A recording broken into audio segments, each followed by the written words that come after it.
मध्य प्रदेश में पशुपालन क्षेत्र में अभूतपूर्व कार्य शुरू हो गया है। पशुपालन मंत्री ने घोषणा की है कि प्रत्येक जिले में स्वावलंबी गौशालाएं बनाई जा रही हैं, जिनके लिए टेंडर हो चुके हैं और जिनमें 2 लाख से अधिक गायों को रखने की व्यवस्था होगी।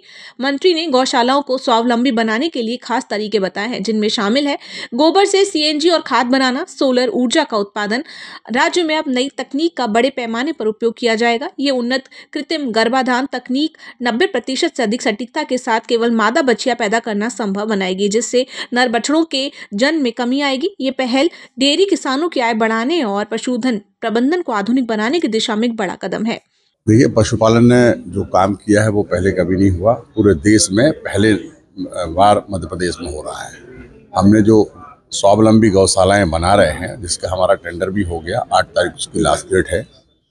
उसमें लगभग 2 लाख से अधिक गाय हम रखने का व्यवस्था अभी जितनी 20 निकाली हो उसमें है। और इस प्रकार की हम हर जिले में बनाएंगे। जो सड़कों पर गौ माता दिख रही है वो अब आपको आने वाले समय में नहीं दिखेगी।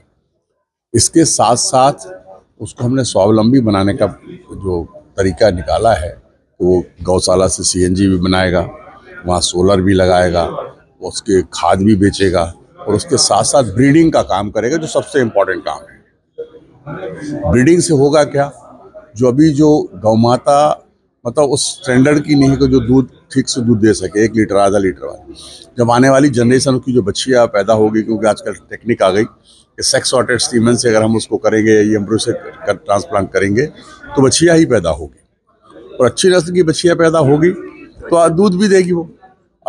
कोई भी 3-4 लीटर की गाय आपको कहीं सड़क पर दिखती है क्या? वो सब बंधी रहती हैं। तो जब वो इस नस्ल को जब हम उसमें कन्वर्ट कर देंगे तो सड़क से अपने आप गाय हट जाएगी। और यही एक हमारे पास उपाय है कि जब तक हम उसको ब्रीड इम्प्रूवमेंट नहीं करेंगे तब तक सड़क से गाय हटाना बहुत कठिन काम है। तो आने वाले इसमें समय लगेगा, साल भर में नहीं हो सकता। इसको हो सकता 5-7 साल लगे, 6 साल लगे, 7 साल लगे, लेकिन प्रक्रिया शुरू हुई है तो अंत अंजाम तक पहुँचेगी।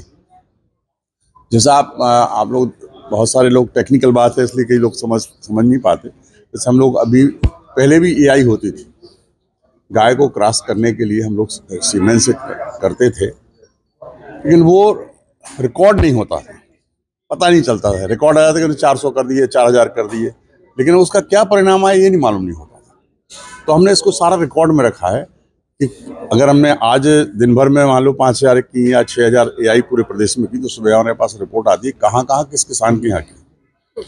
उसके बाद जब वो 2 महीने के अंदर हम लोग जब चेक करते हैं उसको कि कितनी कंज्यूम हुई, तो वो भी रिकॉर्ड आता है किसने की थी, कितनी कंज्यूम हुई। तो उससे मालूम चलेगा कि हमारा सक्सेस रेट क्या है। और धीरे धीरे हम इसको और बढ़ाने का प्रयास कर रहे हैं। और ये सब जगह जब हो जाएगा तो आने वाले समय में ये समस्या अपने आप हल हो जाएगी। एक सवाल और था, जो अभी मैंने आपसे सवाल किया था कि मुख्यमंत्री सबका रिपोर्ट कार्ड बना रहे, मंत्रियों की ऐसी खबरें चल रही है, ये क्या सच है? और दूसरा, मंत्रिमंडल विस्तार इससे कुछ जुड़ा हुआ? नहीं, ऐसी कोई बात, ये तो प्रक्रिया है, रूटीन प्रक्रिया है कि विभागों की समीक्षा मुख्यमंत्री जी करते रहते हैं कि विभाग में आपने इतने समय में क्या काम किया, क्या नवाचार किया और आगे आप क्या करने वाले हैं।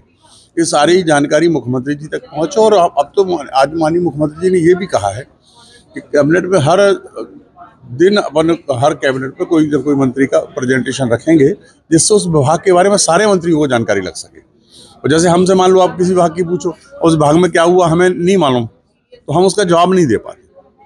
और जब ये सबको मालूम होगा, मंत्रियों को सबको जानकारी चर्चा में होगा, तो कोई भी किसी से भी कोई प्रश्न होगा तो वो उत्तर उसका ठीक तरीके से सरकार की भावनाओं के साथ वो दे सकेगा।